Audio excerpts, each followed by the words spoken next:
Welcome to Team Peri's Step Out of Line podcast, featuring co-hosts Peri and Lori Finkelstein.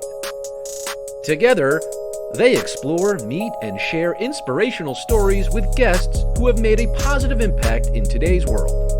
This podcast resonates with our hope to make this world a better place one step at a time through love, acceptance, and uplifting conversations. Special books by special kids. We have Chris and Alyssa, who are waving hello right now, Team Peri runners, and for Team Lifeline, High Lifeline, and they ran in what year, Peri? You don't remember? So I would say probably 3 years ago. I think it was January 2018. It must have been 18. 18.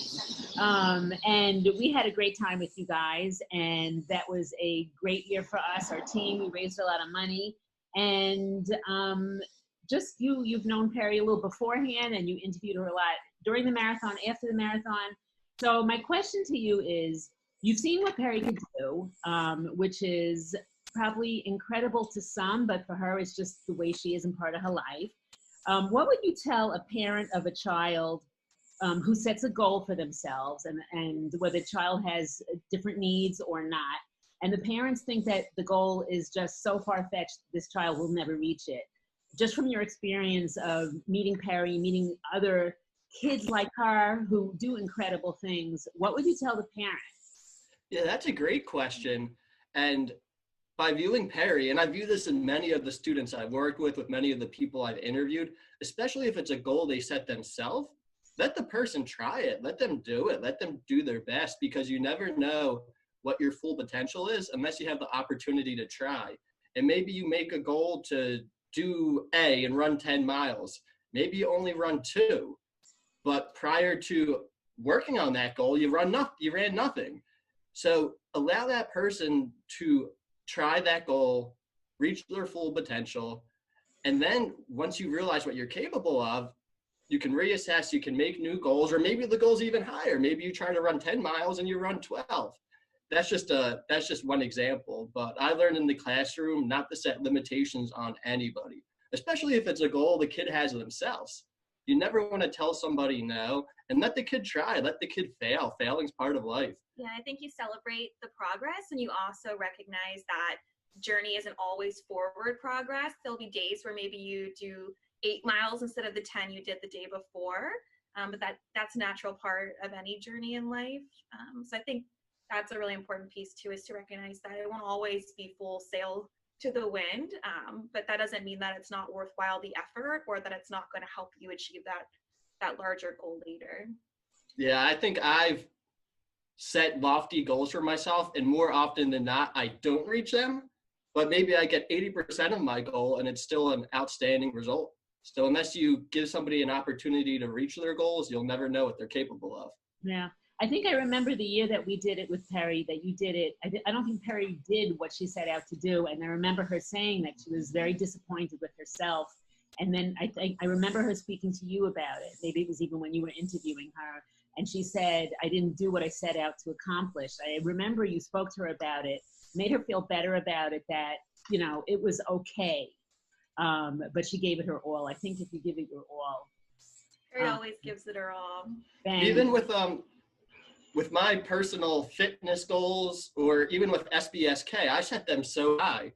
So for example, maybe I said last year, exactly a year ago, by this time next year, we're going to have 10 million people following us across all our platforms. And right now, I don't know, it's probably like between 6 and 7 million. So I didn't reach my goal, but do you think I'm sitting here upset about it? No, I'm looking back and I'm thinking, well, we like doubled our following in a year. That's incredible. Right. Maybe we'll hit 12 million next year. So I'll just continue to set these lofty goals that don't even really seem reasonable. And I act as if we could accomplish them. But then when you reassess and you realize, even if you make 75, 85, even less than that, it's still tremendous results. So you always aim for that goal. But even if you fall short, you don't measure by what your goal was. You measure by where you were and where you are now. Agreed, right?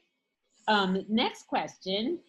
Why did you both want to run with Team Lifeline, High Lifeline that year with Team Peri? Just because we love Peri. Yeah, that's such an easy question. I feel like we just really love Peri. We love your family.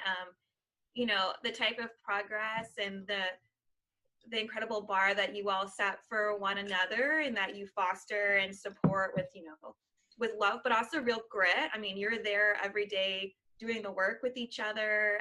I just think that's a family and an environment to really aspire to be that supportive with one another, to be that vulnerable with one another.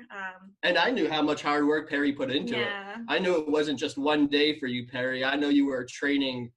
We talked about it, just countless hours. I know all the effort you put into it. So just going down for a day or two and supporting you was the least we could do after all the work you put in. Yeah, selfishly, we just really wanted to be there and to get to share that with you all in a way. So, and plus it was Miami Beach. Yeah. Sitting in a giant lawn chair with you, Peri, drinking Mai Tais was just like a lot of work. In coladas. I don't know if you guys realize it, but that was the first year that I let anybody help me push her. I think there must have been something wrong with this jogging stroller is normal, and by mile 7 I was dying. There was, yeah. And then Chris comes along looking like Superman, and he said, "Can I help?" And Peri and I are like, "Thank God Chris is here." And you helped us, you and David helped push us to the finish line, because I finally felt it was okay to ask for help and let somebody help me get Peri to the end. And in all those years, even if I needed help, I never took it. So it must have been, I don't know, it was you. It was just something very special about you running with us and doing with us that let us say, we need help, we can lean on him, and he's going to be there. And it was just so natural. And then when Alyssa physically helped carry Peri's legs with Katie and Amanda over the finish line, and it was just, you know, you guys were just such a big part of it, and not just showing your faces and giving us your time. You physically were there with us every step, and I know that meant a lot to us. It meant a lot to us too. And Peri, I'm not sure if you can tell, but I'm still sweating from that day over here. or are you training for next year? Yeah. True. So it's 4 a.m., Miami Beach, day of the marathon. You guys come off the elevator, and we try to describe to you how it was going to be, but there was no way that you could ever imagine the craziness stepping off that elevator into the lobby with all those people. I think you forgot your microphone, you realized half the way, and equipment, and although it was packed, it wasn't packed. How did you feel right before we started the marathon, getting through the lobby, going on the buses, getting to the start line?